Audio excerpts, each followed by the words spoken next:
Hola, ¿por qué es tan grave el adulterio? El tema para hoy a tratar lo encontramos en Juan, capítulo 8, del verso 1 en adelante.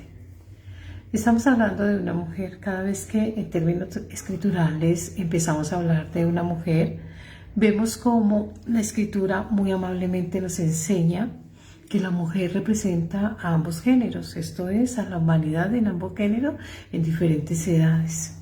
Y esta mujer fue como la excusa de unos hombres en su momento para, primero, esgrimir el conocimiento de una ley taxativa exegéticamente dada, pero una ley que había sido también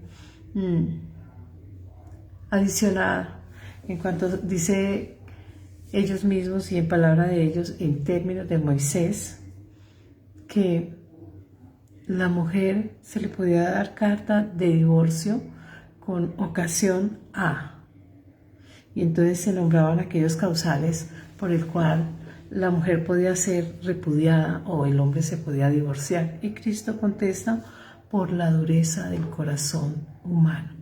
Natalia, buenas noches, bienvenida. La dureza del corazón. Dice Dios, por la dureza del corazón se acepta el divorcio. Cuando estamos hablando de divorcio, estamos hablando de la terminación de un pacto o alianza entre un hombre y una mujer instituido en Génesis 3, en Génesis 2. Vemos nosotros cómo el matrimonio se instituye entre un hombre y una mujer y dice que los dos serán una sola carne. Sin embargo, nosotros vemos que en el transcurso de la vida de la humanidad, el pensamiento ha variado mucho. Las personas han tomado distancia, en su mayoría, de Dios, en atención a la conveniencia a sus actos. Ellos, cada uno se hace sabio en su propio criterio, bajo su propia conveniencia. Pero cuando nosotros vamos al libro de Levíticos 20, del 10 y el verso 1, dice lo siguiente: yo pondré mi rostro contra tal varón y lo cortaré entre el pueblo por cuanto dio a sus hijos o su simiente o su semen a Moloc, contaminando, mi santuario y profanando mi santo nombre. Si un hombre cometiere adulterio con la mujer de su prójimo, el adúltero y la adúltera indefectiblemente serán muertos. ¿A qué hace acá en atención a esto? La muerte espiritual del ser humano. ¿Por qué? Porque el mismo versículo habla de que el santuario, es decir, esa Mishkan, el cuerpo humano, es el santuario de Dios, por lo cual debemos de mantenerlo en santidad. Vivir en santidad, dice: sed santos porque yo soy santo. Yod, Het, Bad, Heis, soy santo. El santuario de Dios debe ser el lugar donde reposa nuestra alma, es el lugar donde descansa nuestro ser, aquel sitio donde nosotros, hombres y mujeres, nos adentramos. A veces hacemos burbujas dentro de nuestro mundo terrenal y nos evadimos mentalmente. Nos evadimos a tal modo de que podemos estar en ciertos lugares, pero en cuerpo presente y en mente ausente. Y nos hemos vuelto hábiles y diestros en todas las áreas. En lugar de evolucionar, involucionamos. Estamos acostumbrados a mentir. Como estamos acostumbrados a mentir, entonces partimos de mentirnos a sí mismos. Si nosotros tenemos claro que el amor, dice: amarás a Dios sobre todas las cosas. Amarás a tu prójimo como te amas a ti mismo. Y vemos ese amor trascendiendo en primer plano Dios.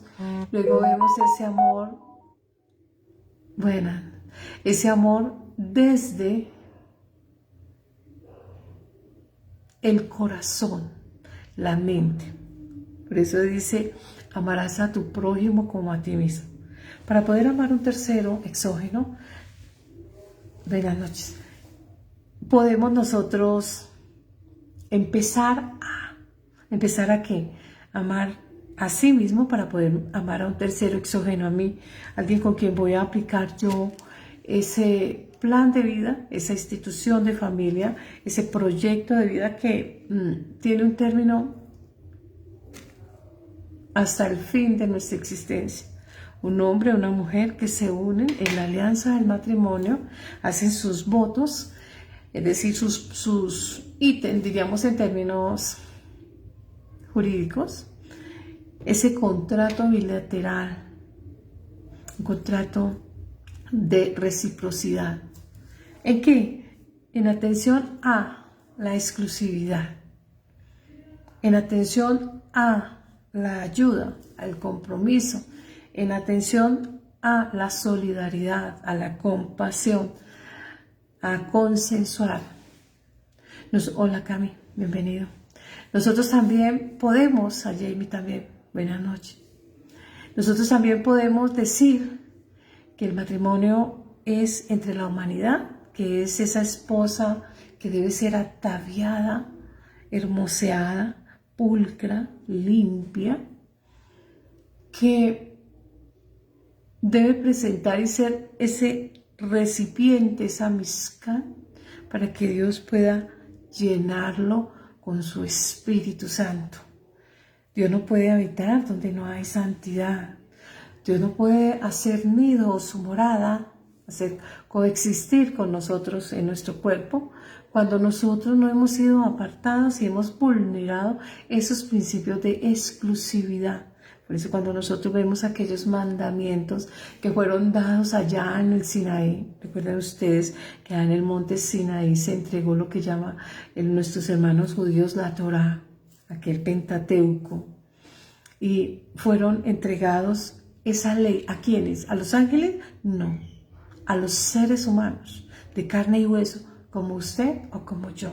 Un ser humano capaz de razonar, hacer raciocinio, hacer ese proceso, hacer procesos, en atención a comprender, en atención a aprender, en atención a discernir. Nosotros pues tenemos que ser ese lugar en santidad. Cuando está hablando Juan y está hablando de una mujer hallada y dice que un grupo de hombres estudiosos del derecho moral, de la palabra, de la Taná, hombres eruditos, porque estas personas venían generacionalmente traditando de modo oral esa ley que les había sido encomendada, consignada. Ellos tenían que aplicar esa ley. ¿Para qué se hace una ley? Una ley se hace para regular relaciones interpersonales, porque nosotros como seres humanos y en atención a nuestra debilidad, que somos muy pasionales, emocionales, somos muy dados a no saber convivir. A veces nos queremos anteponer, otros se quieren anteponer y en fin, cuando se está hablando de un reglar, cuando se está hablando de instituir aquellas normas que nos van a regir esa convivencia en armonía, entonces lo que Dios nos enseña es a convivir.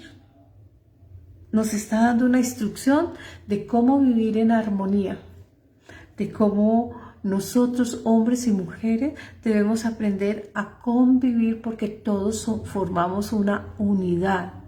Y esa unidad es en atención ¿a qué? Mónica, bienvenida.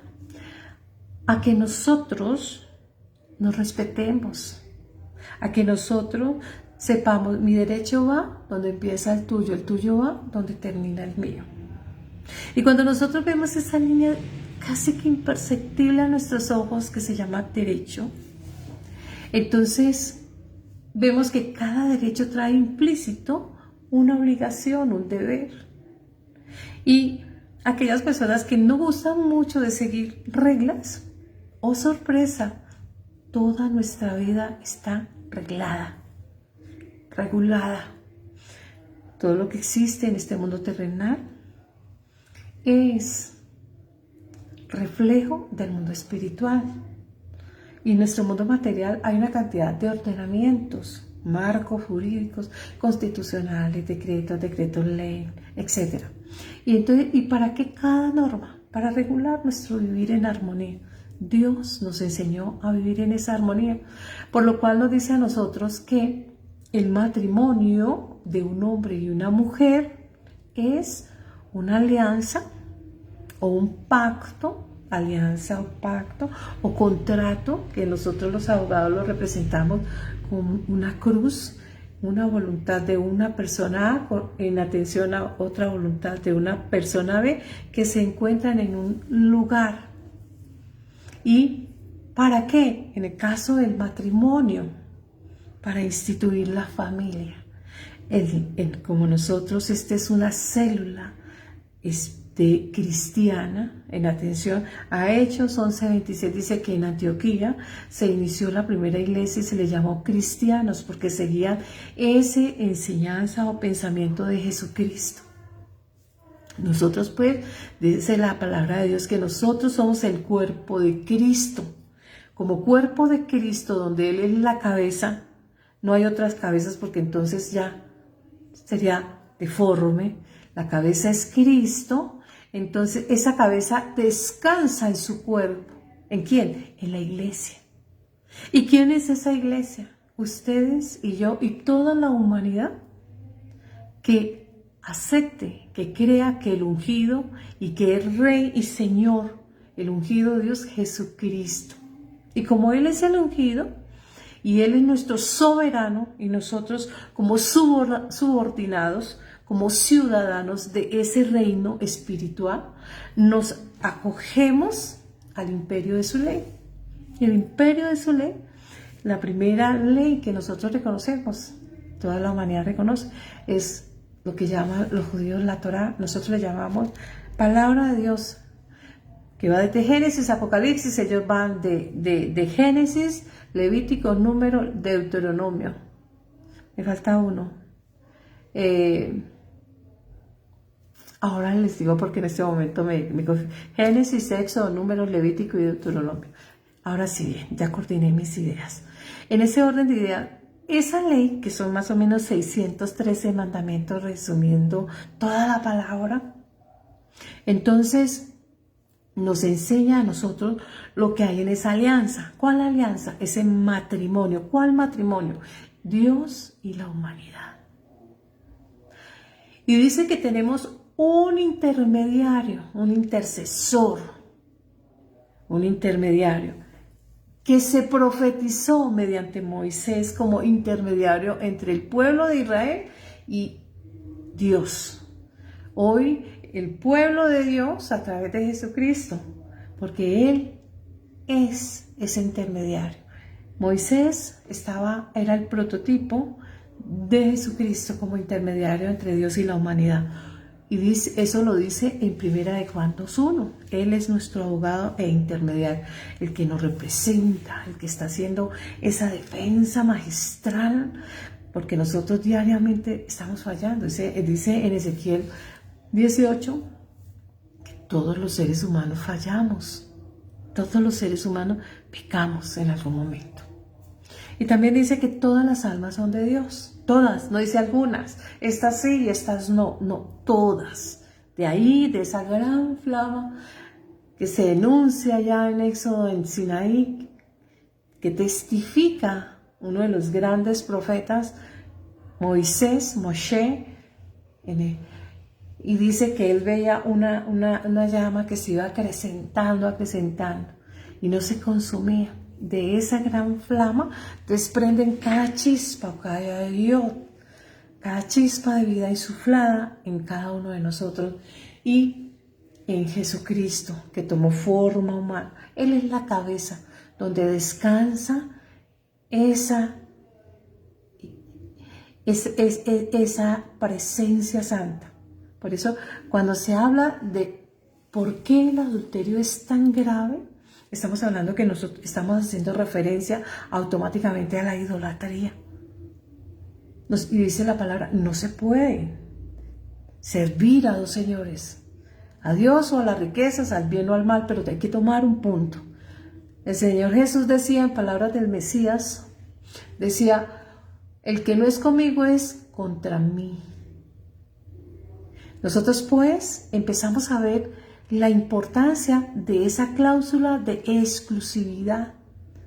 Nosotros vemos que tan grave es el adulterio que vemos nosotros como nuestro eterno y Padre de todos nosotros los seres vivientes regula sobre el tema. ¿Y qué regula sobre el tema? Vamos a irnos a Levíticos y lo vamos a ver en el libro y vamos a ver una ley que nos va a hablar sobre, a número 5, que nos va a hablar sobre el espíritu de celos y nos va a hablar de los celos, cómo los celos en el hombre generan caos, genera muerte, destrucción, y Dios sabe que el ser humano cuando está en este templo terrenal, en esta morada terrenal, es muy inclinada a desobedecer o desacatar la ley. En atención a la rebeldía, recuerden ustedes que en Génesis 3, lo primero que está allí, y ya lo hemos estudiado, ustedes con más tiempo lo verán, que en Génesis vemos como nosotros en Génesis 3, la humanidad, en atención a la rebeldía, porque tiene el mismo pecado de Satanás, la rebeldía, la arrogancia, el orgullo, la soberbia, la codicia, la deslealtad, la deshonestidad. Todo este paquete interesante hace que nosotros una y otra vez reincidamos. Entonces dice la palabra, si 7 veces cae el justo, 7 veces Dios le levanta. ¿Qué significa eso? Que nosotros, por allá el apóstol Pablo lo diría en palabras suyas, habló del aguijón de la carne, desde su pensamiento, hablaba de una debilidad, de un malestar, de algo que estaba generando malestar en su vida, a tal grado de que era molesto, perturbaba, intranquilizaba. Y habla de ese aguijón que no es otra cosa, la debilidad humana. Esa tendencia a fallarle a Dios, a fallar la ley, a infringir esa ley. Dijimos en un estudio, y así está escrito en la palabra, que el pecado es toda infracción a la ley. Es decir, cada vez que nosotros hemos fallado en un mandato, mandamiento o mandado, eso es una infracción a la ley, porque cada palabra que sale de la boca de Dios, también lo dice, la palabra es ley. ¿Por qué a veces fallamos tanto? Ay, muy fácil, porque estamos en automático y estamos atendiendo al ojo. Estamos sirviendo al qué dirán, qué pensarán, ay, qué estarán hablando de mí, qué dirán, qué piensan, qué murmurarán.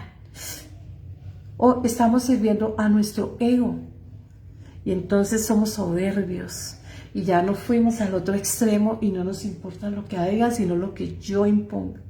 Y dice el proverbio, no seas sabio en tu propio criterio. Y empezamos a ver que somos seres humanos y que como tal somos muy extremistas. O nos vamos a un lado o nos vamos al otro, pero no sabemos encontrar ese punto de equilibrio. Esta mujer fue víctima de unos hombres que buscaban el modo y la manera de poder acusar ante hombres a un ser hombre, porque Yeshua HaMashiach es un hombre, pero también es Dios. Él no escatimó desprenderse por un momento de su deidad, pero la volvió a tomar para poder redimir, para ser aquel que iba a rescatar. Hombre por hombre se entregaba en canje por aquel hombre pecador. Rescate, remisión, redención.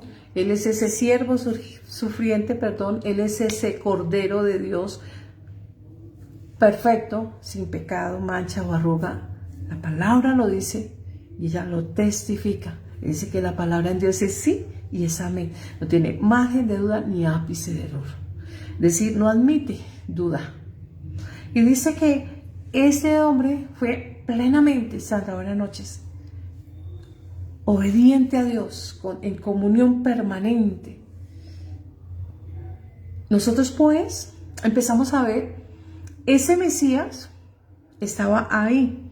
Y habían unos hombres que en atención a que su ego, su arrogancia, la codicia en el hombre, cuando estamos hablando de ego, estamos hablando de codicia, estamos hablando de arrogancia, estamos hablando de todas esas pedancia, orgullo, altivez, etc. ¿Qué pasaba? Que la arrogancia es un factor que contribuye a un desorden mental, pero también contribuye a un desorden emocional y hace que la persona sea desasertiva en lo que esté concebiendo, pensando o sintiendo, porque le genera un vedo. Dice que el apóstol Pablo era un hombre exegético, es decir, que él era judío, no solamente en sus raíces, en su linaje o estirpe, sino que él en su conocimiento y en el desarrollo de su fe creía. Pero que le tocó compartir escena con Jesucristo y lo confrontaba con la exegética de cada línea de la Torá. Porque ellos estaban esperando, y se habla en la palabra de el Mesías, se habló a través de Moisés. Moshe profetizó que venía uno a quien nosotros debíamos escuchar y obedecer y hacer atención al Mesías. Sin embargo, este hombre estaba persiguiendo al cristianismo. Él estuvo cuando apedrearon a Esteban y a otros de los discípulos. Y él pensaba en su mente que estaba haciendo las cosas bien, en su sentir que estaba haciendo las cosas bien, porque eso estaba taxativamente en lo que él comprendía a la hora de interpretar. Sin embargo, vemos cómo allá en el desierto, dice la Escritura, tuvo una aparición, una revelación, una epifanía. Y se le demostró Jesucristo. Él no le dijo: ¿usted por qué mató a Esteban? ¿Usted por qué hizo esto? Porque usted estuvo, cuando él estuvo allí, es decir, es culpable, si es culpable por acción o por omisión. Él no le dijo: ¿usted por qué lo hizo con ellos? No, le dijo: ¿por qué me persigues? Primera persona. ¿A quién perseguía? Su cuerpo, la iglesia. Él es la cabeza de ese cuerpo, a su iglesia. ¿Por qué me persigue? Encontrándose y dejándolo frente al espejo de la verdad, siendo esa verdad Jesucristo. Y hay una conversión de ese hombre hasta el grado de llegar y ser uno de los grandes apóstoles que nosotros encontramos a la luz escritural, de quien nosotros leemos. Y él se encargó, el Espíritu Santo, de recibir a través del Espíritu Santo toda una enseñanza que nosotros estamos una y otra vez desentrañando y estudiando con él, a pesar de que hace mucho tiempo en cuerpo presente no está aquí. Bien, entonces ese desorden mental, emocional, que le impide a una persona saber distinguir el bien del mal para poder ejercer ese libre albedrío, le nubla el pensamiento, le limita porque le encajona, impide que sepa hacer buenas elecciones y por ende desarrollar bien o ejecutar bien el libre albedrío o libre arbitrio, la libre elección de hacer o no hacer y de hacerse responsable. Eso no es fácil cuando nosotros estamos hablando desde la esfera espiritual, hablar de adulterio. Adulterar. ¿Por qué? A esta mujer, casi siempre cuando leen este pasaje, lo están confundiendo únicamente con esa relación íntima de un hombre casado teniendo relaciones con otra que no es su esposa o cónyuge, o viceversa, una mujer casada con otro hombre.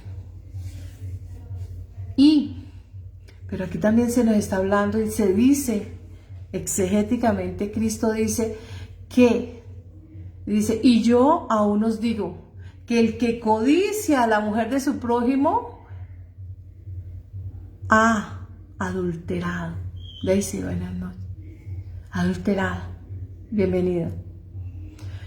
Es decir, que no únicamente el adulterio, no se está hablando de un adulterio físico, es decir, se materializa, sino que admite aquella tentativa. Es decir, el deseo, el pensamiento. Ahí adulteró. Vamos a llevar esto a la esfera de la fe, del dogma, porque esta es una ventana cristiana. Entonces tenemos que llevarlo a nuestro lenguaje para poderlo desglosar y saberlo desarrollar en el ejercicio del cristianismo. Le está diciendo Cristo al hombre, y yo les digo aún, que el que codicia la mujer de su prójimo, y si estamos hablando de una mujer, pues de su prójima, la próxima, la otra que no es ella, porque tiene una pareja. ¿Por qué es tan grave ese adulterio? Porque el matrimonio entre un hombre y una mujer hace referencia al matrimonio entre Dios y la iglesia. Nosotros creyentes con Él como Dios, Cristo como Mesías, como el ungido de Dios, el sumo sacerdote, el Cordero de Dios, el Cordero por la expiación de los pecados, el que tiene el poder de remitir, de detener o adjudicar ese pecado. Ahora bien, nosotros empezamos a ver claramente cuando estamos atendiendo esto y nos vamos nosotros a Números y vemos la ley de los celos, y en esa ley de los celos nos hablan del espíritu de los celos. Y entonces me dirán ustedes, uy, pero eso es un Dios implacable, le gusta matar a las personas porque esta mujer dice que tiene que morir y que tiene que morir y etcétera. No, hablan de una muerte espiritual. Es decir, ¿por qué? Porque esta persona, en este caso se habla de una mujer, ¿por qué? Porque se habla de ambos géneros, del hombre y la mujer. A quien vaya dirigido, el sujeto es indeterminado, hombre o mujer que infrinja o que se adentre al incumplimiento de esta palabra, porque va a generar en su cónyuge celos, y esos celos van a generar caos. ¿Por qué? Porque los celos es una enfermedad del alma, pero también es una enfermedad mental. Y como tal, nosotros podemos ver cuántas cosas se acarrean en atención a los celos. Nosotros vemos cómo la mujer adúltera, que ha cometido adúltero, sotá en hebreo, esa mujer tiene que, y dice que el hombre la puede repudiar, esa es la excepción para el divorcio, del que se hace mención en el Nuevo Testamento, a través de los fariseos y los saduceos, que citan a Moisés cuando dice, ¿por qué él permitió el divorcio? Y le dice, por la dureza del corazón del hombre. ¿Por qué? Porque los celos generan en la persona caos, muertes. ¿Cuántos se ven en las redes sociales? Personas en su enfermedad mental, en su laguna mental, personas en sus celopatías diferentes, personas acabando con sus hijos, sus cónyuges, terceros que ni siquiera conocen. Como si la otra persona fuera una propiedad. Pero sin embargo, la Escritura legisla respecto de los celos. Y nosotros podemos ver cómo de una manera maravillosa, el Señor habla en Número 5 y dice lo siguiente. Voy a citarles en el referente para que ustedes puedan llegar a ella. Vamos a hablar primero de la ley de restitución, ¿verdad? Cuando estamos hablando de restitución, estamos hablando de resarcir. ¿Cómo poder resarcir algo que hemos lesionado? ¿Cómo poder resarcir aquello que hemos dañado? Cuando estamos hablando, porque los celos dañan vidas, familias, sociedades, etc. Nos daña nuestra vida espiritual y nos daña nuestra comunión con Dios, nuestra relación espiritual, porque genera esa muerte espiritual que habla en Números y en Levítico. Dice la ley de restitución lo siguiente.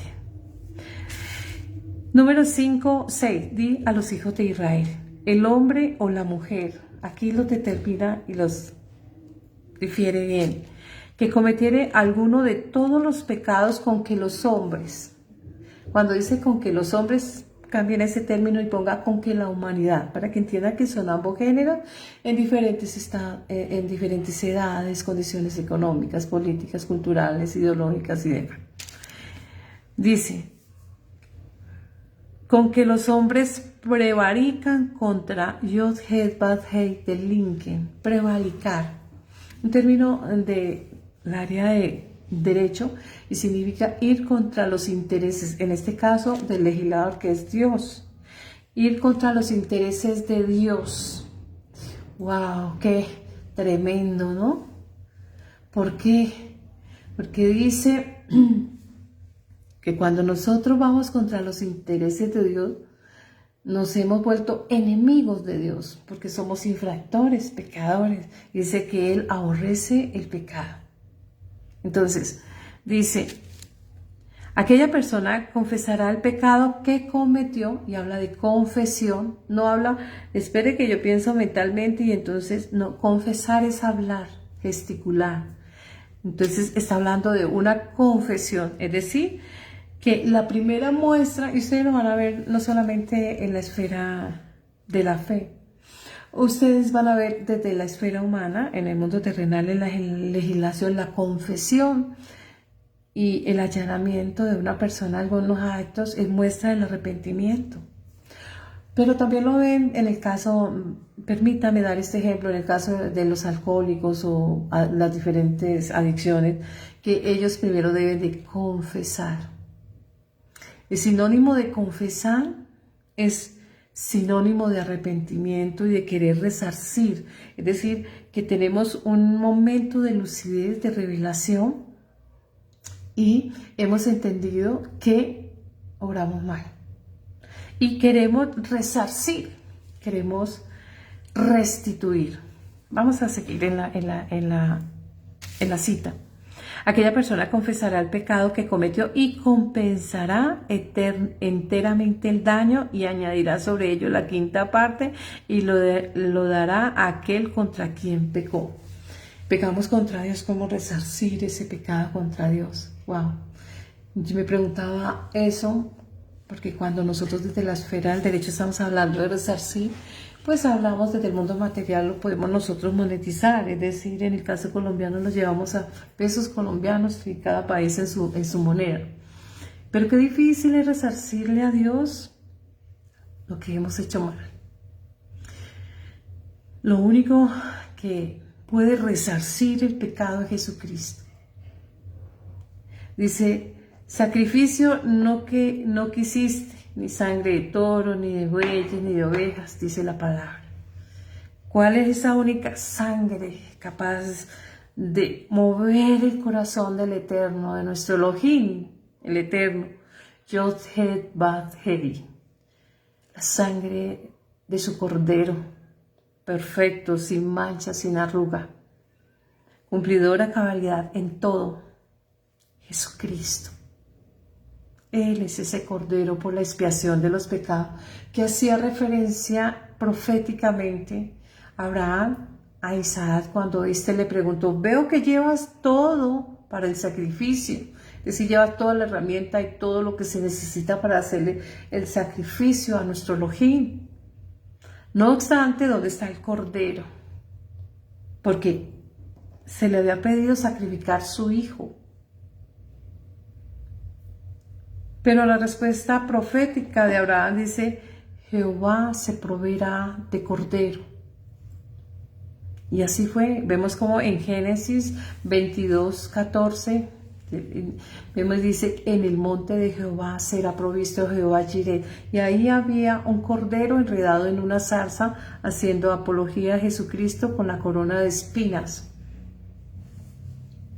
El Cordero de Dios. Él es ese modo de restituir a Dios por nuestros pecados, porque Él sufrió en su ser, en su existencia, en su cuerpo, todo el sufrimiento a consecuencia del pecado de la humanidad. Profetizado en Génesis 3, cuando Eva le entrega el fruto a Adán del pecado, y él lo consume y lo lleva a cuesta. Promesa de Dios, bendito el nombre de nuestro Señor Jesucristo. Nosotros pues tenemos que entender, y cuando estamos hablando de resarcir a un cónyuge humano igual a nosotros, pues la normativa humana nos dice que toda vez que el infiel se le demuestra su infidelidad, no solamente se hace acarreador del divorcio, sino que debe indemnizar, dando una cuota alimentaria o representando una indemnización en bienes cuando son masas grandes, flujos de capital grande, en atención a la equiparación de la lesión moral, psicológica o si la hay física hacia la persona. Nosotros pues vemos que Dios nos ha legislado acerca de nuestras relaciones, no solamente nuestra relación con nuestro cónyuge y con nuestros hermanos o iguales, que es la humanidad, sino también con Él. Y nos habla y nos dice, si aquel hombre no tuviere pariente al cual le sea resarcido el daño, se dará indemnización del agravio a Jehová, a Él. Además del carnero de la expiación con el cual se hará expiación con Él. Bendito el nombre de nuestro Señor Jesucristo. Esta mujer, dice la Escritura, que fue encontrada en flagrancia, en el acto mismo del adulterio. Pero dice y se encarga de hablar la misma, el Juan. Nosotros vemos cómo nos dice el autor, nos dice que todo dice, y Jesús, voy a leer Juan 8, del 1 en adelante, dice, y Jesús fue al monte de los olivos por la mañana y volvió al templo, y todo el pueblo vino a él, sentado a él, él les enseñaba. En plena hora de la mañana, él enseñaba a un cúmulo de personas que estaban como alumnos, escuchas algunos, expectantes en otro, y otros verdaderamente practicantes porque sabían escuchar y sabían llevar a la praxis cada enseñanza, sabían entender, sabían discernir. Entonces los escribas y los fariseos le trajeron una mujer sorprendida en el adulterio, poniéndola en medio, y dijeron, Rabí, esta mujer ha sido sorprendida en el acto mismo del adulterio. Y en la ley nos mandó Moisés, citan de una vez a Moisés, que es la cita que nosotros acabamos de leer acá en Números, y dice que apedrease a tales mujeres, tú pues, ¿qué dices? Mas esto decía tentándole o probándole o para intentar poner en evidencia o para intentar encontrar una prueba en contra de él para poder acusarle. La perversión y la maldad del ser humano casi siempre es en atención a acusar. Dice la Escritura en Job 1, Job 2, que Satanás se presenta, los ángeles y todo el mundo se presenta, pero también el adversario se presenta ante Dios en atención de pedir probar el hombre. Probar el hombre no es saborearlo, nosotros probarlo lo confundimos cuando estamos haciendo para catar vinos o alguna cosa así, no. Probar es hacer que la persona presente un examen de conocimiento y que aplique ese conocimiento en la praxis, en la práctica de lo que se debe hacer o no hacer en cuanto a la palabra de Dios. Eso es probar o tentar. Es decir, esta mujer fue probada. Ella tenía que presentar el examen de su vida en atención a la lealtad frente a su cónyuge, en atención a la exclusividad frente a las relaciones íntimas, en atención a el respeto a su propio ser, su dignidad, en atención a el respeto a Dios como templo de Dios, Mizcán de Dios o tienda de Dios. Esa era la prueba que ella debía haber presentado y tenía que pasarla bien. Porque cuando ella le dice, Señor, ahí, y el solo término de decirle, Rabí, quiere decir que lo ha escuchado y conoce palabra. Por eso va a ser juzgada. No es que ella desconozca. Además, la ley dice que el desconocimiento de la norma no exime de culpa o de responsabilidades. Dura es dura la ley, pero es la ley. Así reza y así se hace. Sin embargo, esta mujer, frente a esa prueba, tentación, o no pudo pasar la prueba y fue planeada, porque vemos un complot, cómo se confabulan varias personas para poder encontrar un motivo, para poder probar públicamente, de que se dice que todavía se lleva esa prueba testimonial de lo que una persona dice, de 2 o más, y poder demostrar que ese Mesías, que ellos no lo consideran Mesías, está violentando la ley judía y poderlo llevar a la muerte. Podríamos decir, y hoy vemos mucho eso, mujeres victimizadas, siendo víctimas se vuelven a victimizar del mismo sistema. ¿Por qué? Porque una mujer fue engañada hasta el grado de ser inducida a, y no solamente fue engañada, sino que se llevó a que se le aplicara pena de muerte. Sin embargo, la respuesta del Mesías, ellos se les olvidó, así como leyeron el libro de Moisés, aplicar hermenéutica, porque en los libros de Moisés se habla de Dios y se dice que Dios es omnisciente, omnipresente, omnimodo, omnipotente. Es decir, está en todo momento, modo, lugar y espacio. Conoce los pensamientos del corazón, las intenciones del corazón. Es decir, que Él conoce todo, nada le va a sorprender. Porque antes que suceda, como Él está de principio a fin, todo lo sabe. A veces nosotros, en atención al ego, al egocentrismo, a la soberbia, a la arrogancia, al orgullo, que son factores que contribuyen fácilmente a ese desorden mental y emocional que nos impide aplicar razonamientos lógicos y muy coherentes y consistentes, que nos permite hacer ese debido proceso bien.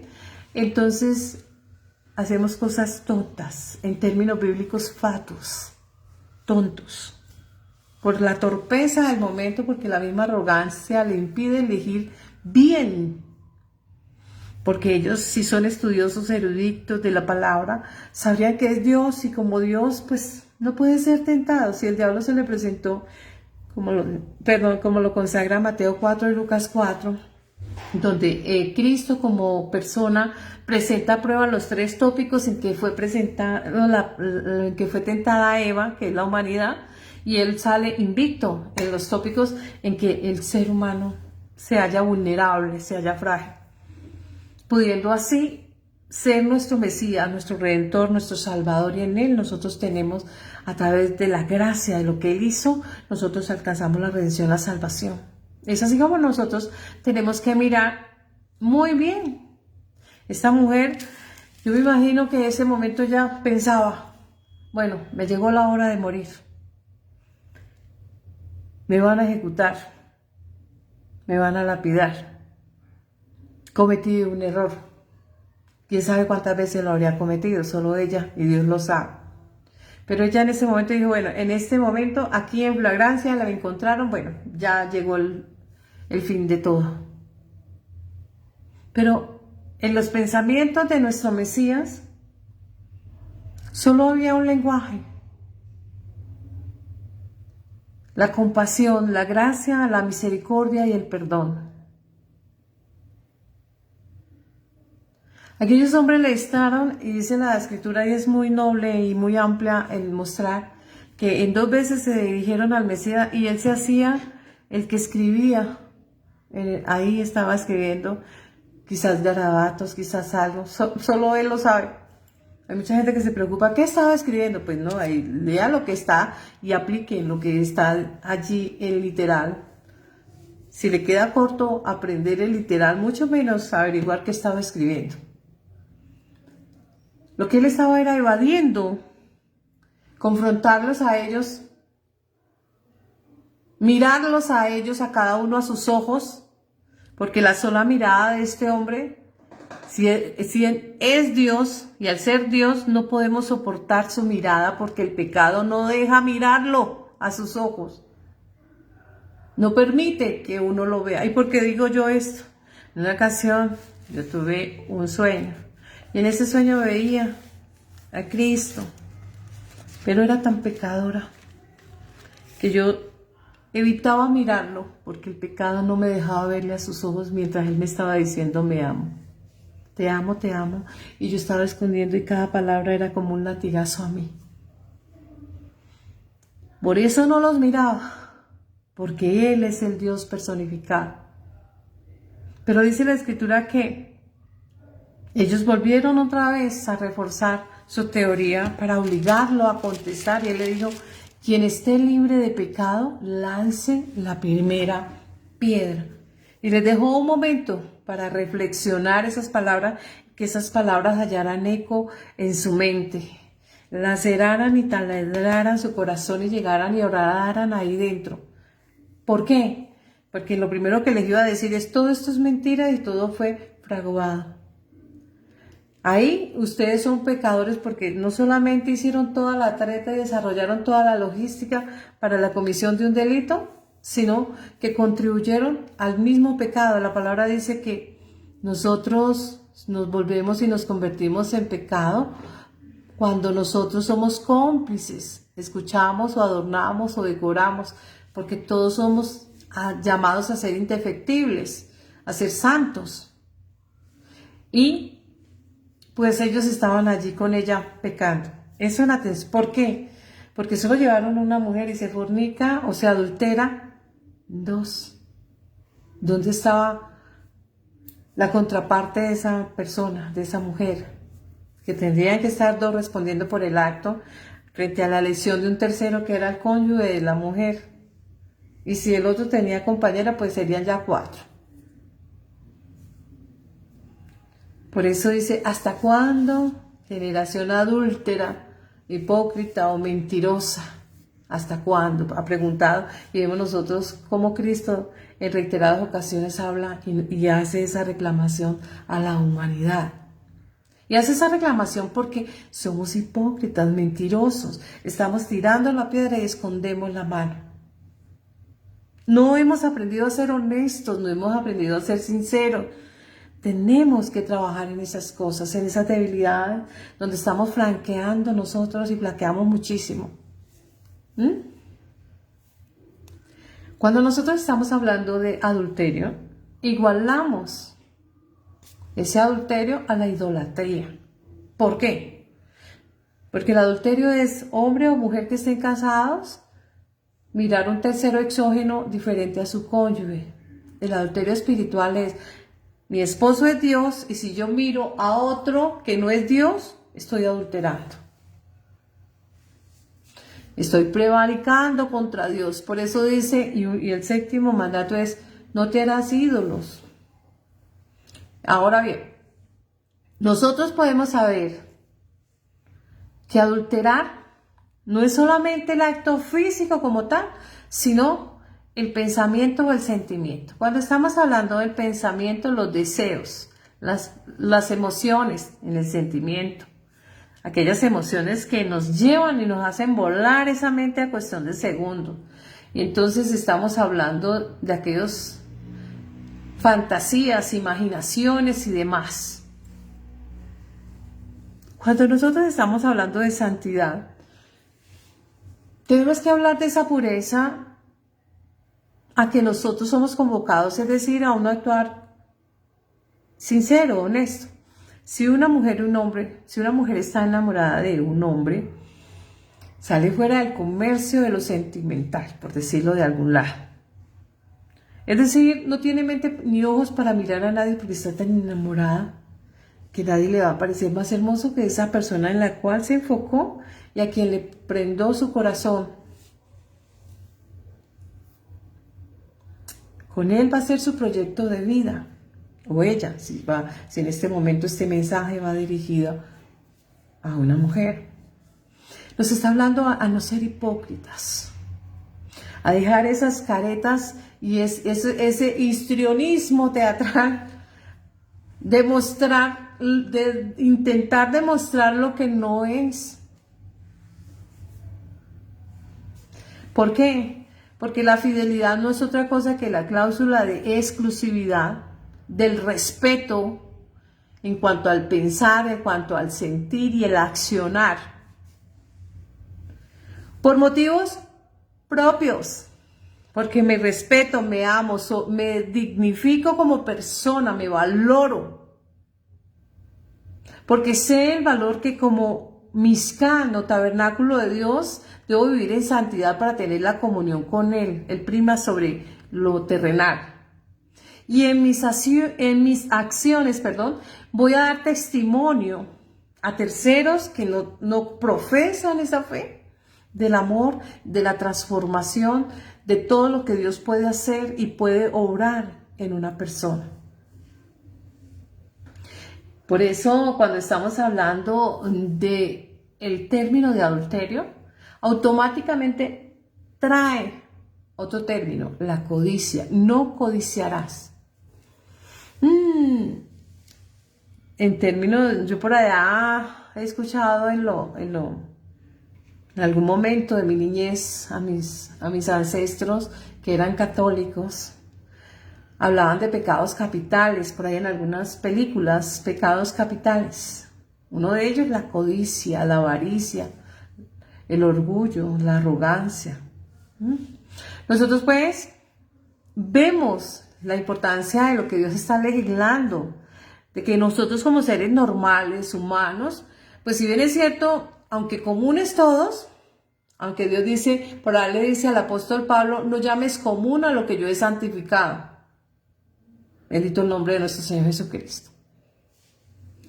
Participamos no solamente de los pensamientos de Cristo y de las emociones de Cristo, sino participamos del conocimiento que Él nos ha dado y la manera como Él nos ayuda a través del Espíritu Santo, quien produce en nosotros el querer como el hacer.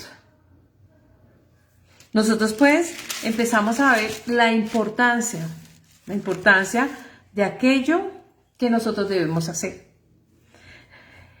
Es así como el número 5, del 11 en adelante, nos va a hablar de la ley de los celos. Y en esa misma ley nos dice lo siguiente, del 11 en adelante. También Jehová habló a Moisés diciendo, habla a los hijos de Israel, es decir, hombres y mujeres. Y diles, si la mujer de alguno se descarriare y le fuere infiel, y si alguno cohabitare con ella, y su marido no lo hubiese visto, por haberse ella amancillado ocultamente, ni hubiere testigo contra ella, ni ella hubiere sido sorprendida en el acto, que fue lo que esta mujer fue sorprendida en el acto. Y si viniere el espíritu de celos, si tuviere celos de su mujer, habiéndose amancillado, viniere sobre él espíritu de celos, tuviere celos de su mujer, habiéndose ella amancillado, entonces el marido traerá a la mujer al sacerdote y con ella traerá su ofrenda, la 10ª parte de un efa de harina de cebada, y no echará sobre ella el aceite ni pondrá sobre ella el incienso, porque es ofrenda de celos, ofrenda recortativa que trae a la memoria el pecado. Y vamos a ver más adelante y habla de maldición porque habla de aguas amargas. ¿Qué quiere decir? Palabra de amargura. Y eso es cierto. Cuando una persona ha sido desleal, deshonesta con aquella pareja, ayuda idónea, compañero ideal, compañero perfecto, aquella persona con quien decidió hacer esa alianza y hizo esos votos de fidelidad o exclusividad, de respeto, de ayuda, de comprensión, etcétera, que son muchos los motivos que uno da hasta que la muerte los separe. Entonces empezamos nosotros a ver claramente que esa persona, su primera muestra o el primer efecto a esa infidelidad es la intranquilidad, no va a poder dormir, la amargura, el enojo, la impaciencia. Esas son esas aguas amargas. Y va a generar en la otra persona, pues, dolor. Dice que espíritu de celos, dolor, por eso se habla de una indemnización como tal. Entonces, genera en la otra persona dolor. La pregunta es, ¿cómo resarcir ese dolor y ese daño en el alma de la otra persona? Porque hay muchas personas, y vemos como muchas personas matan a sus hijos, etcétera. Se vuelven destructivos.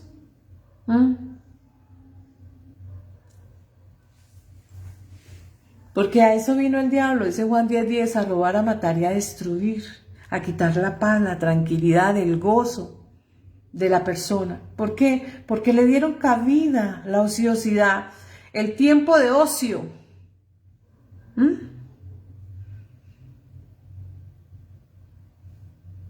Nosotros vemos en Levítico 20, voy a leer Vayikra, Levíticos 20, y dice, verso 2, y a los hijos de Israel dirás, cualquier persona de los hijos o peregrino que more en Israel, que diese sus hijos a Moloc, y el pueblo de la tierra le matará a pedradas, es decir, apedreado, lapidado. Dar sus hijos, dar su simiente, hablar de simiente, su semen, y dice Moloc, idolatría. Moloc era un dios, una divinidad fenicia, dios del fuego, al que se le inmolaban víctimas humanas. ¿Pero qué representa el hijo? La simiente, semen, el hijo. Pero en Génesis 3, nosotros vemos del 15 en adelante cómo se habla de esa simiente, de los hijos. Es decir, cada vez que nosotros estamos hablando de adulterio, estamos hablando precisamente de ese flujo, semen. Yo mismo pondré mi rostro contra tal hombre para segregarle de entre su pueblo por haber dado su simiente a Moloc, a la idolatría, para profanar el nombre de mi santidad, porque no saben respetar su cuerpo, su dignidad, su ser como persona, y mucho menos van a aprender a respetar a otro exógeno que es el cónyuge, que es otro exógeno, que no es consanguíneo nuestro, que es una persona que goza de nuestra confianza, pero que nosotros somos desleales o deshonestos con ellos. Tenemos que aprender. Por eso dice en Mateo 5, 27, 28, en palabras del Mesías, es Él que está hablando. ¿Oíste que fue dicho? ¿Por quién fue dicho? Está referenciando a Moisés. Y al Padre a través de Moisés. No cometerá adulterio, pero yo digo que cualquiera que mira a una mujer para codiciarla, ya adulteró en su corazón. No lo llevó a la práctica, solo estuvo fantaseando. Fantasías.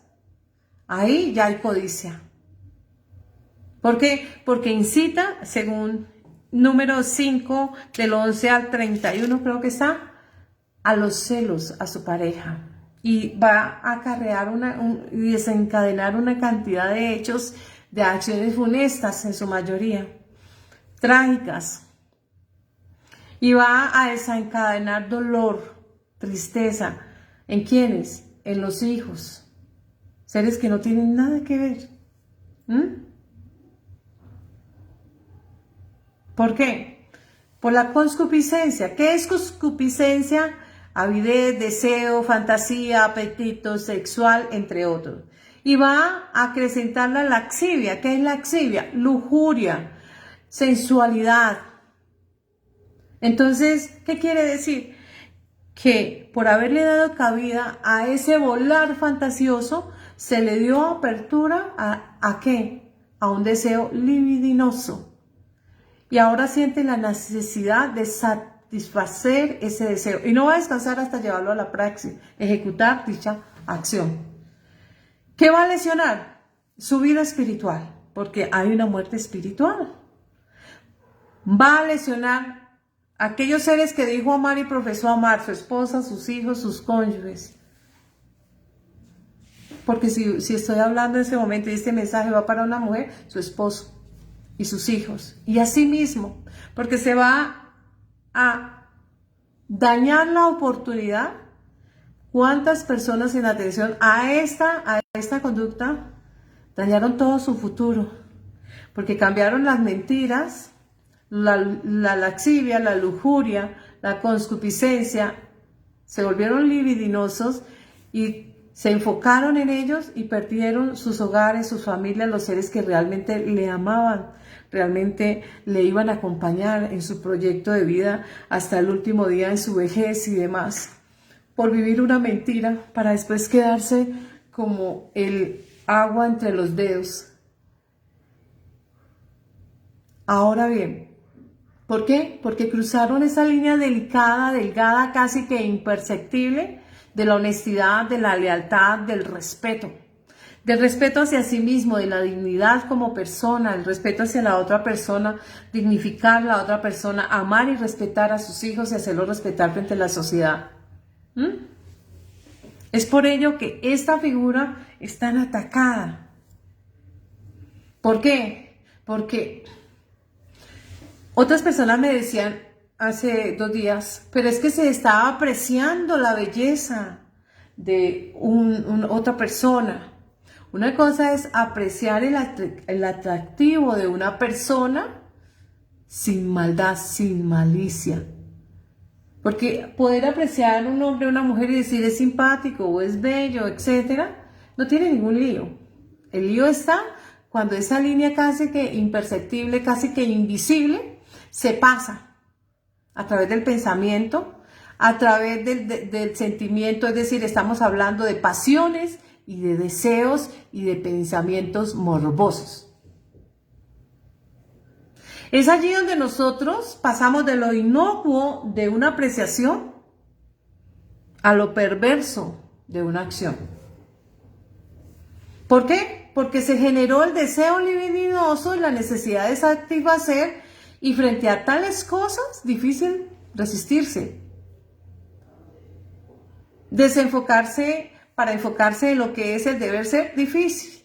En ese momento se cedió a la tentación porque le dio cabida a la codicia y a todas estas cosas, a tal grado de que ya le es indiferente. Su mente cambió, su manera de percibir cambió y ya no le importa por quién va a pasar, qué debe pasar y sobre quién debe pasar, con tal de obtener aquello que tiene en mente. Por eso esta mujer sabía que en ese momento ella le había llegado el momento, ya le llegó el momento, la ejecución, una pena de muerte física.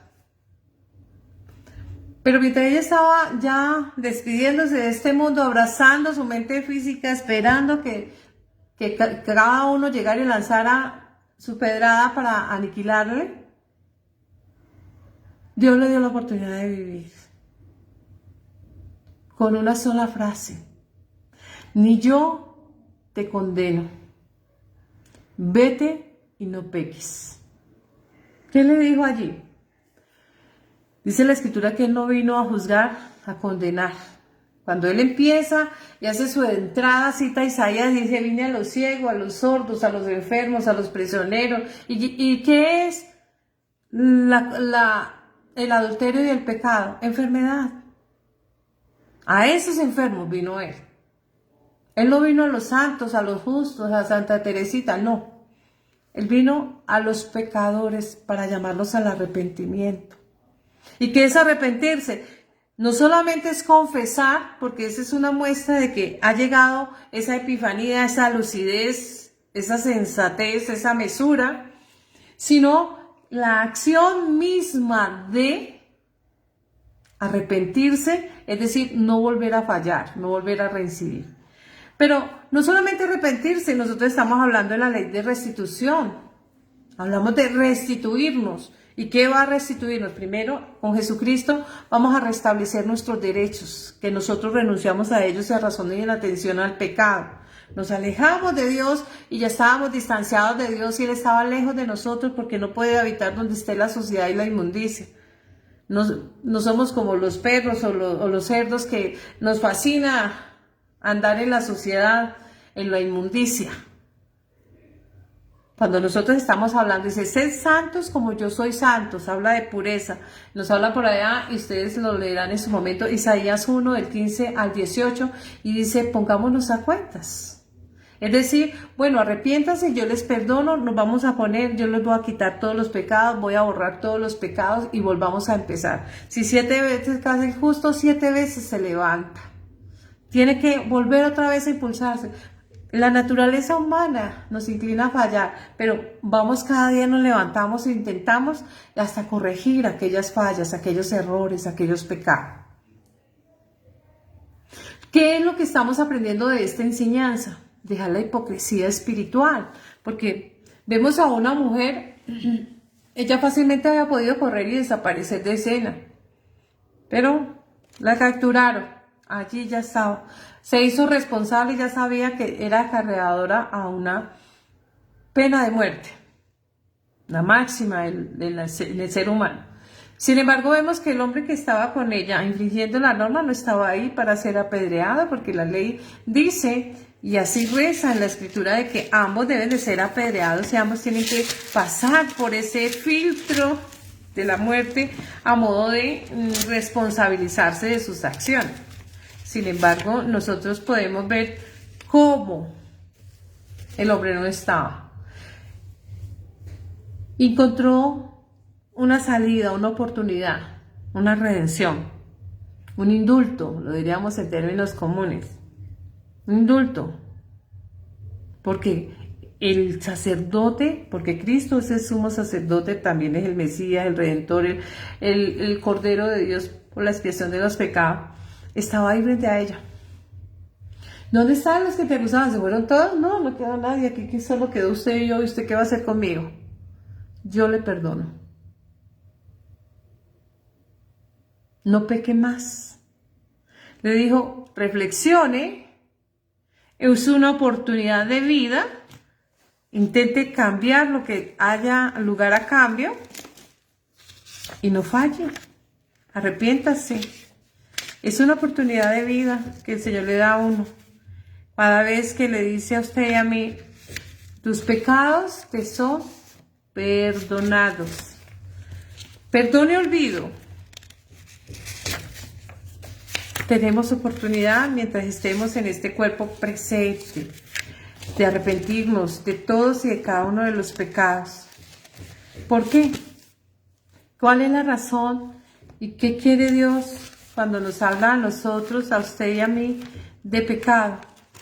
Nos está hablando de esos 5 minutos de lucidez, de reflexión, pero de arrepentimiento. No de hipocresía, sino de un verdadero cambio. ¿Cambio para qué? Para no volver a cometer los mismos errores y repisarlos, sino para cambiar. Si ustedes hoy están dentro de esta tipología y quizás perdieron sus hogares, su pareja, alguien que les amaba por lo que ustedes eran y como eran, no por lo que tenían y lo que querían aparentar y querían o pretendían ser, sino por lo que realmente ustedes eran, ya no hay oportunidad de cambio, porque hay una persona que lesionaron y dañaron. Pero si tienen la oportunidad de cambiar y empezar a trabajar en esa moral, en esos principios y valores, cambiar todo ese paquete de antivalores y adquirir un paquete de valores y trabajar en ellos. Nosotros vemos como a la luz de la Escritura, no solamente en Números, en Juan, y vemos nosotros como en Levítico se está legislando de la inmoralidad, en Levítico 20, y dice que habló Jehová a Moisés diciendo, dice así: cualquier varón de los hijos de Israel o de los extranjeros que moran en Israel ofreciere a alguno de sus hijos a Moloc, seguro morirá, y el pueblo lo apedreará. Y pondré mi rostro contra tal varón y cortaré entre el pueblo, porque ha contaminado mi santuario y ha profanado mi santo nombre. ¿Cuántas veces nos hemos equivocado? Y es normal, somos humanos. ¿Cuántas veces nos hemos arrepentido? Ahí es donde tenemos que respondernos y ser generosos, honestos consigo mismo y empezar a trabajar en eso, en lo que hemos fallado. Porque si nosotros no trabajamos en estas cosas, no solamente nuestra muerte espiritual, Dios no lo quiera, llega su tiempo de vencimiento y van a perder la siguiente fase, porque van en ese juicio, van a salir vencidos. Y esa es la segunda muerte de que habla Apocalipsis. Sino en este mundo terrenal tampoco van a poder satisfacer sus necesidades, porque esto va a ser un impedimento grande, porque va a ser detectable a aquellas personas que son sabias, que tienen a Dios y que gozan del conocimiento de la palabra y tienen el discernimiento de detectar que son personas no aptas, no idóneas, personas hipócritas, falacias vivientes, y van a terminar solos en sus mentiras o solas en sus mentiras. Se convierten víctimas de su propio invento. ¿Por qué? Dice la Escritura en 1 Samuel 15:23, se le está hablando a Saúl. Saúl fue un rey y este rey fue asignado por Dios. Lo pidió el pueblo, pero lo asignó Dios, y porque vio en él ciertas cualidades o características, dándole la oportunidad de. Pero ¿qué pasó con este hombre? Se le dio una comisión, una orden. Toda palabra que sale de la boca de Dios es ley y él la infringe. ¿Y él cuál era? Que la raza de Amalek debía ser destruida toda su casa, es decir, todo lo que existente de esta tribu. Esta Amalek no son personas como tal, sino enemigos del pueblo de Dios, enemigos de Dios. Está hablando desde la esfera espiritual. Es sacar todo lo que es pecado y que invade a una persona, en no rezagar nada dentro de nosotros. Es decir, si en nosotros hay ese espíritu de adulterio, pues hay que sacar ese Amalek de adulterio de nuestra vida. Porque ese enemigo atenta contra nuestra dignidad, atenta con la dignidad de terceros, atenta contra nuestra integridad espiritual. Tenemos que sacar, dice, porque como pecado de adivinación es la rebelión, lo iguala. Y la rebelión la vemos en Génesis 3, es la que trae toda la humanidad. Y como ídolos e idolatría, la obstinación. Cuando nos obstinamos con alguien o nos obstinamos a no hacer caso, ahí es donde empezamos nosotros. ¿Qué es obstinación? Testarudez, fanatismo, sectarismo, secación, contumacia, capricho, obsesión y obstinación. Por cuanto desechaste la palabra de Dios, o sea, la ley, Él también te ha desechado para que no seas. Dios nos libre.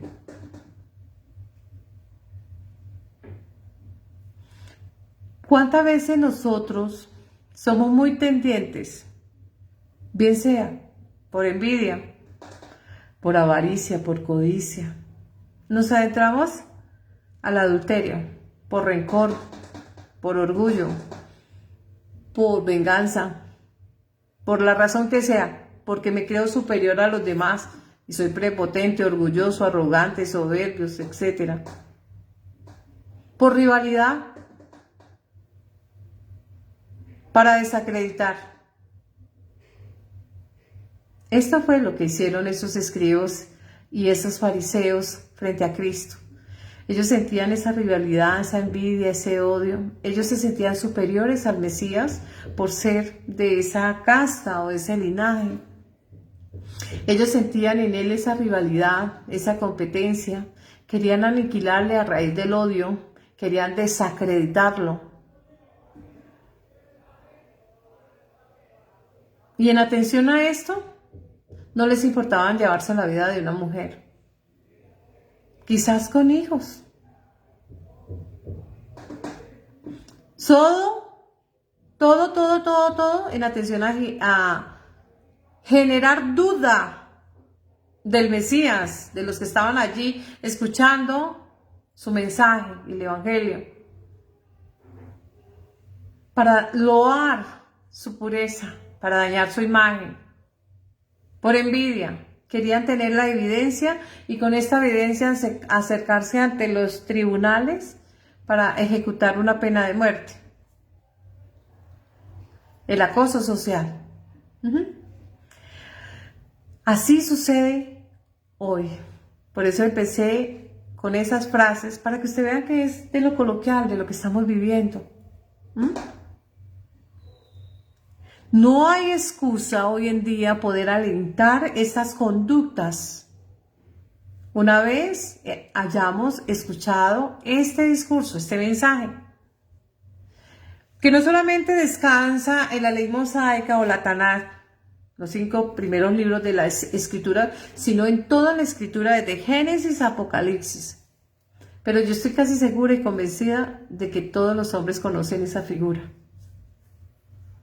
Y no hay excusa bajo ninguna premisa para cometer o adentrarse en la infracción de este mandamiento, que es el 7º para los católicos. Pero nosotros también lo tenemos en la ley de Moisés. El pecado, pues, hace que la persona sea incrédula. Hace que la persona se aleje de Dios, denigra la imagen de la persona, la vuelve indigna, no agraciada, la hace mentirosa, hipócrita, socialmente y ante Dios. Es así como nosotros no tenemos excusa hoy para adentrarnos frente a esa conducta. Moisés le fue ordenado mostrar y entregar la ley a hombres, porque la ley no se mostró a los ángeles, no, se le mostró a los hombres de carne y hueso, es decir, a ellos va dirigidos, y los humanos somos todos nosotros. ¿Y qué tenemos que hacer? Acatar esa ley, obedecer esa ley, que nos va a enseñar y nos va a regular normas de convivencia en armonía, normas de bienestar. Cuando estoy hablando de bienestar, estoy hablando de estar bien, de vivir chévere, dice alguien por ahí. Bueno, este mensaje no va solamente dirigido a crédulos, sino también a los incrédulos. Que hay tres pilares donde descansa la fe: la justificación divina, la gracia, el perdón y la redención. Nosotros pues hoy podemos decir y podemos ver esa misericordia, cómo se elonga a cada uno de nosotros. Es una puerta abierta y es una oportunidad que nosotros podemos tomar. La pregunta es, ¿queremos tomarla? Ustedes responderán. Éxodo 18:20 dice lo siguiente: oye ahora mi voz y te aconsejaré. ¿Quién? Dios. Y Dios estará contigo. Está por su pueblo delante de Dios y somete tú los asuntos a Dios. Consúltale a Dios todo y enseña a ellos las ordenanzas y las leyes y muéstrales el camino por donde deben andar y lo que han de hacer. Ese es el deber de todos y de cada uno de nosotros. Nosotros pues tenemos que empezar a entender, a escuchar. Dice, el entendido adquirirá consejo, escuchará, consejo. Nosotros si vamos a Corintios, ya nos vamos al Nuevo Testamento, dice en 1 Corintios 5, 9 al 11 lo siguiente: he escrito una carta, no juntéis con fornicarios, no absolutamente con fornicarios de este mundo, con avaros, con ladrones, idólatras, pues en tal caso sería necesario salir del mundo. Más bien os escribí, no juntéis con ninguno que llamándose hermano. Está diciendo, en el mundo estas conductas se ven y pululan, pero le estoy hablando a ese grupo selecto que tiene conocimiento de la palabra y de la ley de Dios y que ha aprendido moral. ¿Qué les enseña? Bueno, veamos a ver qué nos enseña. Dice, a ellos que se llaman hermanos. Dice, no se junte con aquellos hermanos que dicen ser hermanos o cristianos, sin embargo son fornicarios, adúlteros, avaros, ladrones, idólatras. Dice, con los tales ni aun comáis. Reflexionemos. Está hablando el apóstol Pablo no de las personas que no conocen la palabra y que no conocen porque están en el mundo y no han tenido un acercamiento a la palabra de Dios, sino de aquellos que conocen la palabra y sin embargo siguen haciendo lo del mundo. No son ni fu ni fa, dijo por ahí en Apocalipsis en términos bíblicos, no son fríos ni calientes, hay una tibieza espiritual, hay una hipocresía espiritual ahí a flor de piel. Están acabando sillas en las congregaciones. ¿Por qué? Porque estas personas, aunque conocen la palabra y la pueden rezar y aleluya, amén y gloria a Dios y aleluya, amén, sin embargo distan de un verdadero evangelio o de una verdadera transformación. Serán cretinos, pero cristianos no son. Ahora bien, ¿qué es lo que Dios quiere? Llamarnos a nosotros a ser parte nuevamente, a reintegrarnos al rebaño de Él. Ese rebaño es esa iglesia, aquellos hombres y aquellas mujeres dóciles, no a los seres humanos, no. Una docilidad ante la palabra de Dios, al consejo de Dios, porque Él les dice, yo soy el buen pastor, en Salmo 23:1. Él es el pastor de pastores. Hoy le decimos pastores a cualquier persona, no. Pastor es Cristo, bendito su nombre por siempre. La gracia, por la gracia soy salvo por medio de la fe, esto no obra tuya, sino don de Dios, no por obra para que nadie se vanagloríe, porque somos hechura suya, creados en Cristo para buenas obras, no malas obras, buenas obras, les cuento, las cuales Dios preparó de antemano para que anduviésemos en ella. Ello está escrito en Efesios 2, del 8 al 10. Dice la Escritura, esto para que nadie se ufane y diga, no, es que yo no le hago mal a nadie, yo no tengo necesidad de ir por allá porque pues yo no hago nada malo. Ojo, Romanos, tengan allá el tiempo y ustedes con más tiempo van a la cita, por eso queda registrada ahí para que ustedes sigan las citas. Romanos 3, del 9 al 31. Hay que se nos hablar que toda la raza humana es pecadora, todos somos pecadores. Y que todas las almas, dice en Ezequiel 18:4, son de Dios, le pertenecemos, somos bienes de Él. No somos dueños de nosotros mismos. Bueno. Y que toda persona que peque muere irremisiblemente. ¿Ese irremisiblemente es muere ipso facto? No, va a tener el término de vida porque a todo mundo aquí en este mundo terrenal le gira la ruleta de la vida al tiempo que Dios le pone el término a esa persona, no los hombres. Y está hablando de la siguiente etapa, es decir, de esa muerte espiritual o segunda muerte. Y ahí sí ahí sí va a morir irremisiblemente. ¿Por qué? Porque no tiene derecho a eternizarse, a recibir la eternidad. Por su maldad, por su injusticia, por la impiedad o la inmundicia. Ahora bien, el Señor le estaba diciendo a aquella mujer cuando le dijo, ¿dónde están los que te acusaban? Y la miró con ese amor infinito y esa compasión que solamente Él tiene. Le está diciendo, tome su cruz y sígame. ¿Cuál cruz? ¿La de ella? No, mire hacia la cruz de Cristo y así como ese Simón de Cirene se le obligó a llevar la cruz de Cristo, cada uno está llamado y obligado a llevar la cruz de Cristo. Bendito el nombre de nuestro Señor Jesucristo. ¿Qué dice esa cruz? Nos habla de Jesucristo, de su amor, de su redención, del Evangelio, de que somos sometidos y quizás para muchos locos, locura, quién sabe qué. Pero dice, si alguno quiere venir en pos de mí, niéguese a sí mismo, tome su cruz cada día y sígame. Cada día, no un día, no dos, no tres, cada día. Ello está escrito en Mateo 10:38, en Lucas 9:23. Y dice en 1 Corintios 1:18, pero a los que se salvan, porque la palabra de la cruz es locura, a los que se pierden, a los que no entienden el Evangelio.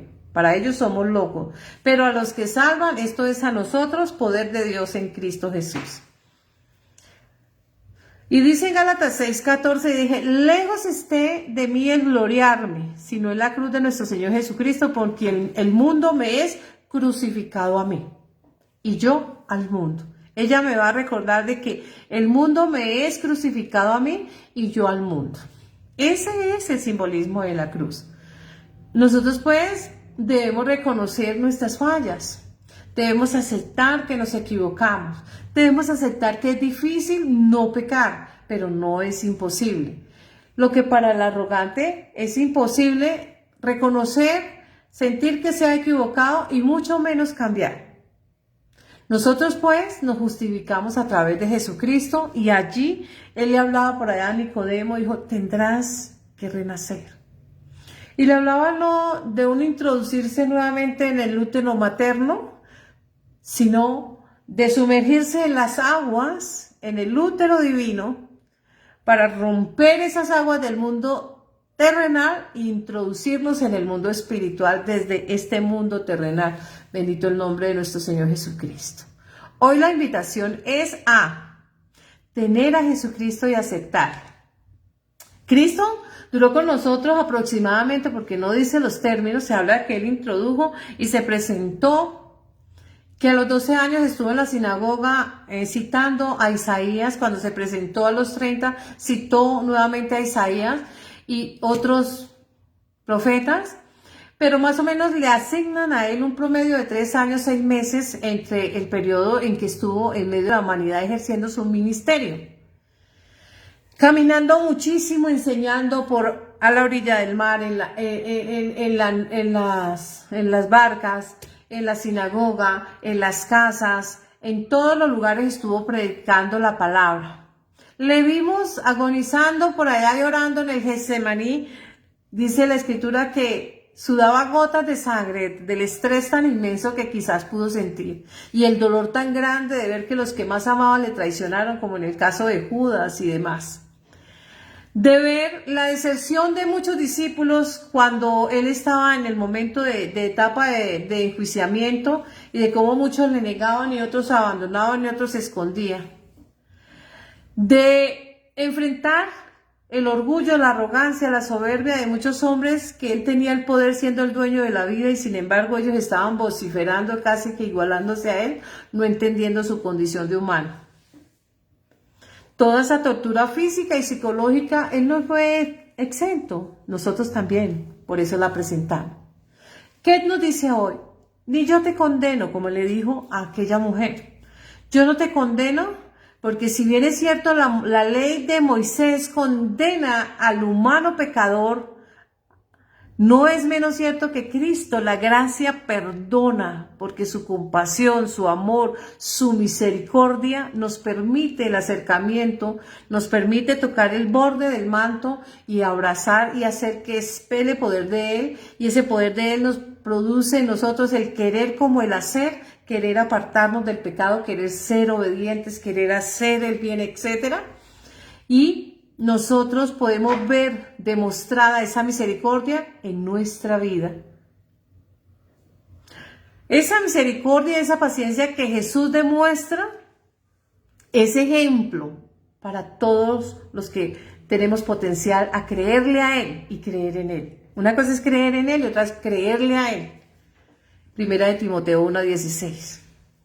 Por eso en Mateo 9:36 dice que él, cuando vio la multitud, tuvo compasión, porque ellas estaban abatidas, angustiadas, tristes como ovejas sin pastor. Y él les dijo: yo soy el buen pastor y mis ovejas conocen mi voz.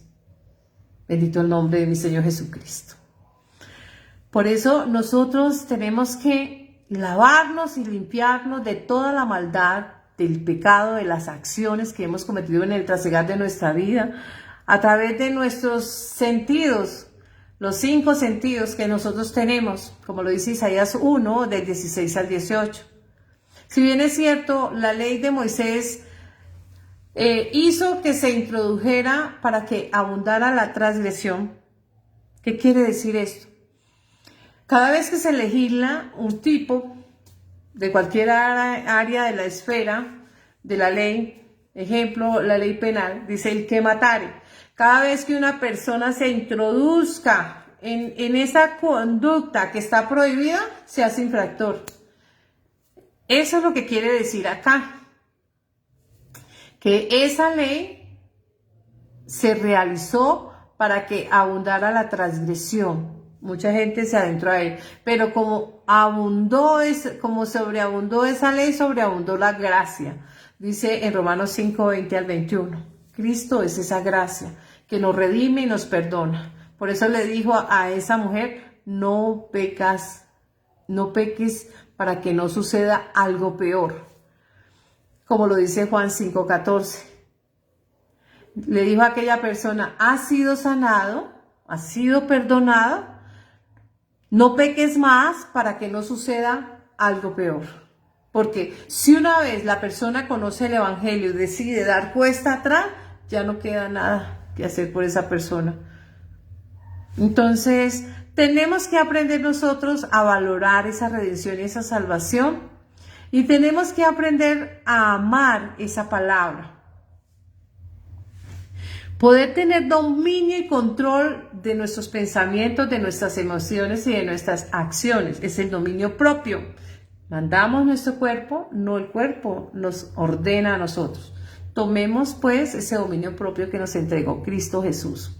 Él lo retomó por nosotros lo perdimos por allá en Génesis 3 y Él lo retomó y nos lo entregó. Esta es la enseñanza de hoy. Espero con esto haber contestado a su pregunta. Les bendigo. Oremos para entregar este servicio. Bendito Padre Celestial, amado Dios, amado Padre, en el nombre de nuestro Señor Jesucristo, honramos a nuestro Elohim a través de Cristo Jesús el Mesías, quien lo glorificó, y tú, amado Padre, glorificaste a tu Hijo cuando dijiste: este es mi Hijo amado, en quien mi alma haya contentamiento. Y hoy nos sellas, Señor, y te glorificas a través de tu Santo Espíritu que habla y enseña las verdades, aquella riqueza oculta, aquella riqueza que solo es revelada a través de su direccionamiento, de su enseñanza, de su revelación. Y hoy tú la pones a cuesta y la pones sobre la mesa al conocimiento de nosotros, para que nosotros nos alimentemos de ese maná, de esa palabra que sale de tu boca. Escribe con letra de tu dedo en las tablas de nuestra mente y atesora en nuestro corazón una a una de todas y cada una de esas enseñanzas. Bendice a cada hombre, a cada mujer a quien vaya dirigido este mensaje, a su hogar, a su familia, a todos, su familia por extensión, Padre amado, para que seas tú guiando, orientando y enseñando como el buen pastor a cada oveja, Señor, y enderezando, Señor, cada vida. Bendice, Señor, a mi nación, a los gobernantes. Bendice, Señor, a todas las naciones, Padre amado, y revela y muestra la enseñanza de tu palabra en Cristo Jesús. Amén, amén, amén. Bendiciones a todos, a Ginebra, a Manuel, a Daisy, a todos los que se han congregado. Bendiciones a todos. Gracias. Feliz noche.